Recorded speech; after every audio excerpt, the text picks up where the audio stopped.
Welcome, everybody, to another broadcast of Jerusalem's Gate. We have some news here. The ground offensive has begun by Turkey against the Kurds. They had airstrikes, ground movement, fierce battle, and the Kurds, I believe, fired some missiles into Turkey. There's more civilians killed than army personnel on both sides.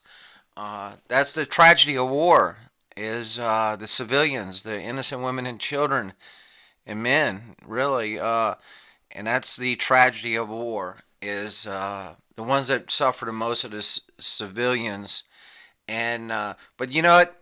I catch heat. I caught heat from this from somebody and that I disagree with, and that's good. You can't agree with everybody. Everybody has their own different opinion and their own different ideology on politics and different countries warring against different countries. But I'm telling you, and I'll say this to the end, that the Christian community has a grave indebtedness to the Kurdish people.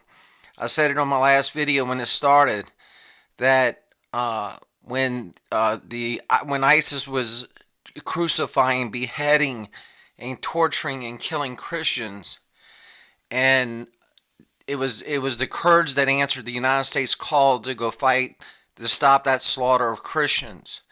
It was one of the biggest Christian persecutions in a very long time. So the Christian community, in my opinion, has a grave indebtedness to the Kurdish people.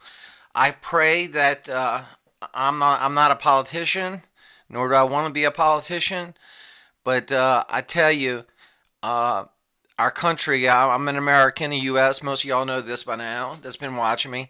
I'm a U.S. citizen, and I think we need to help the Kurds. I really do.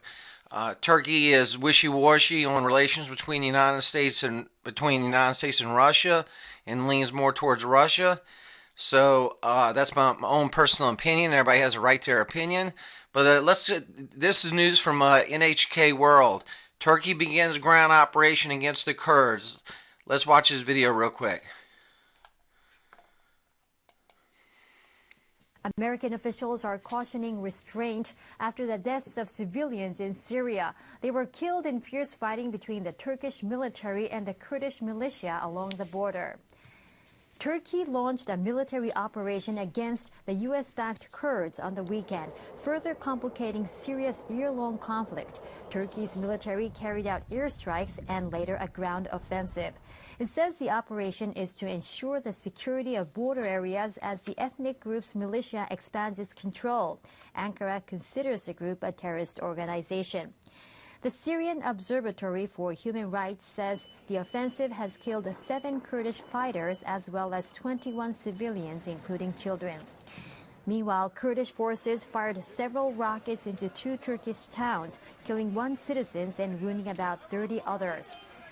In a statement, a U.S. spokesperson says Secretary of State Rex Tillerson has conveyed his grave concern over the casualties to Ankara. Heather Nauert urged the Turkish government to exercise restraint and limit civilian casualties. But she also expressed support for what she called Turkey's legitimate security concerns. Although the U.S. supports the Kurds, it's also a NATO ally with Turkey. There have been concerns about strained ties between the countries. Let's join us Christians in the world. Let's join in prayer for the Kurdish people and the how they helped us defeat ISIS and stop the Christian persecution that was taking place when ISIS had a caliphate and when they were taking land before that. With that said, I'll go ahead and close. I'll make it short and simple. You're watching and listening to another broadcast of Jerusalem's Gate. Shalom.